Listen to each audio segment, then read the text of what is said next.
RTV app వార్తల్ని క్షణాల్లో చదివే అవకాశం ఉంటుంది. ఒక న్యూస్ పేపర్, ఒక టెలివిజన్ ఛానల్ మీ చేతుల్లో ఎప్పుడూ ఉంటాయి. అనేక నేరాలకు ఆర్థిక సంబంధాలే కారణమా అంటే అవుననే సమాధానం వస్తుంది. తాజాగా జరిగిన ఘటనను పరిశీలిస్తే పెద్దపల్లి జిల్లా ముత్తారం మండల కేంద్రానికి చెందినటువంటి పెరుక రాజేశ్వరి గత కొంతకాలం నుంచి ఒంటరిగా జీవిస్తుంది. ఆ ఇరుగు పొరుగు వారితో సత్సంబంధాలు నెరుపుతుంది. ఈ క్రమంలో రజిత అలియాస్ లావణ్య తనకి అవసరాలున్నాయి, ఆర్థికంగా సహాయం చేయి, అప్పులు ఇవ్వమని చెప్పేసి కోరగా కొద్దిగా ఇస్తూ 1,50,000 రూపాయలు అప్పు తీసుకుంది. తన డబ్బులు తనకు చెల్లించాలి అని ఒత్తిడి తీసుకొచ్చింది సదరు రాజేశ్వరి. దీంతో ఆ ఒంటరిగా ఉంటున్నటువంటి మహిళ అడ్డు తొలగించుకోవాలనుకుంది. రజిత అలియాస్ లావణ్య భర్తతో కలిసి పథకం వేసింది. నీ అప్పు చెల్లిస్తా వడ్డీతో సహా రండి అని చెప్పింది.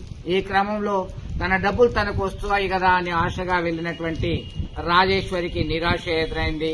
పక్కా ప్లాన్ ప్రకారం రాజేశ్వరిని హతమాసి గోనె సంచిలో మూటగట్టి సమీపంలో ఉన్నటువంటి వ్యవసాయ బావిలో వేశారు. అయితే స్థానికులు గమనించిన తర్వాత గుర్తు తెలియని శవంగా పోలీసులు నిర్ధారించారు. ఆ క్రమంలో ఈ రాజేశ్వరి బంధువులు తమ రాజేశ్వరి కనబడట్లేదు, ఆచూకీ లభ్యం కావట్లేదని పోలీసులకు ఫిర్యాదు చేశారు. పోలీస్ మార్క్ విచారణలో నిజాలు తెలిసాయి.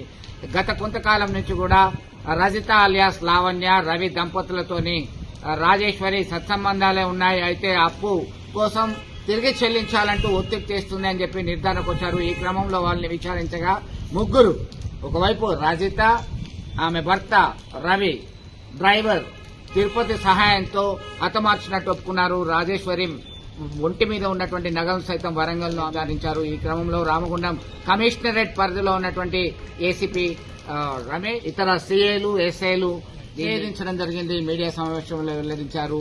మొత్తం మీద తనకి ఆర్థికంగా సహాయం చేసినందుకు ప్రాణాలు కోల్పోవాల్సినటువంటి దుస్థితి ఎదురైందని చెప్పి చర్చించుకుంటున్నటువంటి పరిస్థితి విషాదాన్ని నింపింది.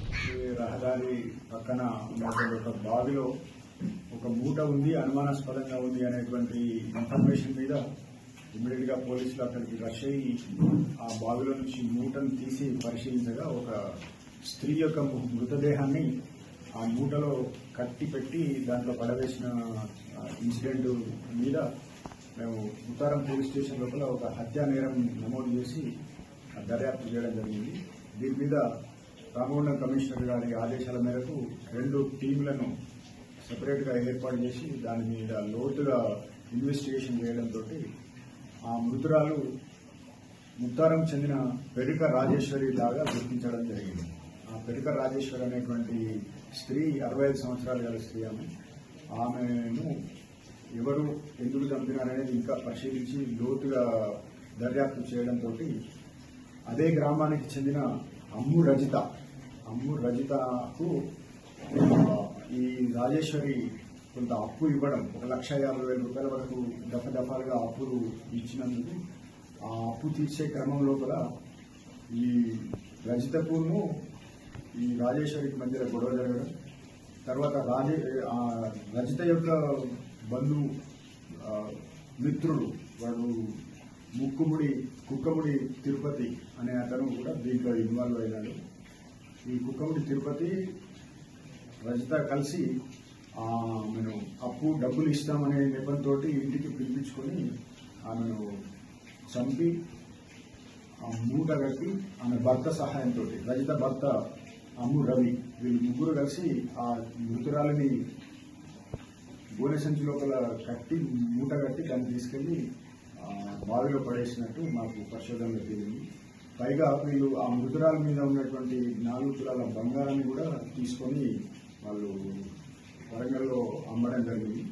ఈ రోజు ఆ ముగ్గురిని కూడా అరెస్ట్ చేసి కోర్టులో ప్రవేశపెడతామన్నా. దీని మీద ఇంకింత లోతుగా పరిశోధన చేసి మిగతా ఇంకెవరైనా ఇన్వాల్వ్ ఉన్నారా, ఉంటే వాళ్ళని కూడా ఈ కేసులో బంగారాన్ని వాళ్ళు వరంగల్లో డిస్పోజ్ చేసినారు. ఇప్పుడు వాళ్ళని మళ్ళీ పోలీస్ కస్టడీకి తీసుకొని ఫర్దర్ ఇంటరాగేషన్ లోపల బంగారం ఎక్కడ తీసిండు, ఎవరికి అమ్మిండు, ఆ అమ్మినలో వీళ్ళకున్న సంబంధం ఏంటి, వాళ్ళకు కూడా దీంట్లో ఎంత పాత్ర ఉందనేది తదుపరి పరిశ్రమలో ఎంతమంది అదుపులో తీసుకున్నారు? ఇప్పుడు ప్రస్తుతం ముగ్గురిని ఎవరిని తిరుపతి, లావణ్య అలియాస్ రజిత, ప్రతి ఒక్క భర్త రవి అలియాస్ రమేష్, వీళ్ళ ముగ్గురు పాత్ర స్పష్టంగా ఉంది. వాళ్ళని ఈరోజు అరెస్ట్ చేసి రిమాండ్ చేస్తాం. మరిన్ని వీడియోస్ కోసం ఛానల్ ని సబ్స్క్రైబ్ చేయండి. లేటెస్ట్ అప్డేట్స్ కోసం వాట్సాప్ ఛానల్ ని ఫాలో చేయండి. అండ్ లింక్ డిస్క్రిప్షన్ లో ఉంది.